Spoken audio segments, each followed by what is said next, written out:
جو نماز نہیں پڑھتی عورت، ساری زندگی نہیں پڑھی،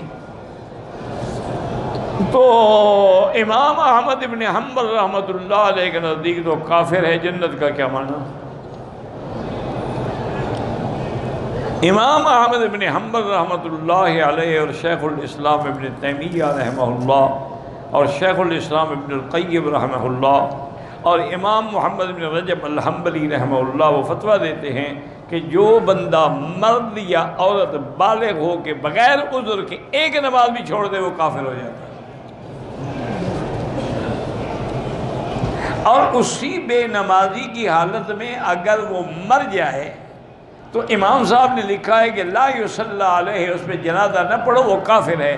ولا یدفن فی مقابر المسلمین، نہ اس کو مسلمانوں کے قبرستان میں دفن کرو۔ تو تم نے تو ساری زندگی نہیں پڑھی، اب اس کا کوئی علاج ہے؟ لیکن ابھی بھی موقع ہے، زندہ ہو توبہ کر لو، اللہ معاف کر دیں گے، آئندہ کے لیے پابندی کر لو۔ تو اللہ تبارک و تعالیٰ کی توبہ کے دروازے ابھی بند نہیں ہوئے ہیں۔ امام ابو حنیفہ رحمۃ اللہ علیہ فرماتے ہیں کہ تارک نماز جو ہے وہ کافر تو نہیں ہے، لیکن اس نے کام ایسا کیا ہے جو اس کو کبھی کفر تک لے جائے گا، لہذا کیا کرو، یعذر و یحبس، اس کو قید خانے میں بند کر دو جب تک توبہ نہ کرے، اور اس کو تعزیر سزا بھی دو۔ لیکن ایک امام کا تو بالکل کھلا فتویٰ ہے کہ وہ کافر ہے۔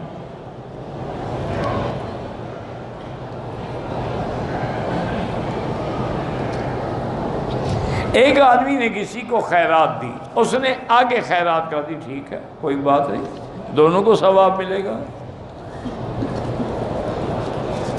بلکہ صحیح حدیث ہے کہ الدال علی الخیر کا فاعل ہی، اگر کوئی آدمی کچھ نہ دے لیکن بھلائی کی طرف بتا دے کوئی راستہ، اس کو بھی اتنا ثواب ملتا ہے۔ ایک آدمی حضور کے پاس آیا، یا رسول اللہ میرے پاس سواری کی نہیں ہے، تو آپ نے کہا کہ اتفاق ہے کہ میرے پاس بھی سواری نہیں ہے، تو آپ نے فرمایا اچھا فلاں آدمی کے پاس جاؤ، میرا نام کہو۔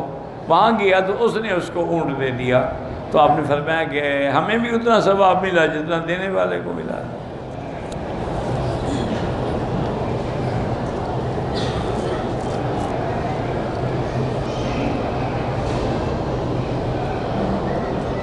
کہتے ہیں جی کہ ہمارے ہاں لوگ کہتے ہیں کہ دیوبندی علماء جو ہیں وہ صحابہ کو زیادہ مانتے ہیں اور اہل بیت کو نہیں مانتے۔ اہل بیت کو الحمدللہ نہ ماننا تو انکار ہے، صحابہ ہے، پہلے تو صحابہ بھی اہل بیت ہی ہیں، اور کون ہوتے ہیں؟ الحمدللہ علماء دیوبند سب کے غلام ہیں، صحابہ کے بھی اور اہل بیت کے بھی۔ جیسے انہوں نے صحابہ کی شان میں کتابیں لکھی ہیں، اسی طرح انہوں نے حضرت علی، حضرت حسن، حضرت حسین کی شان میں بھی کتابیں لکھی۔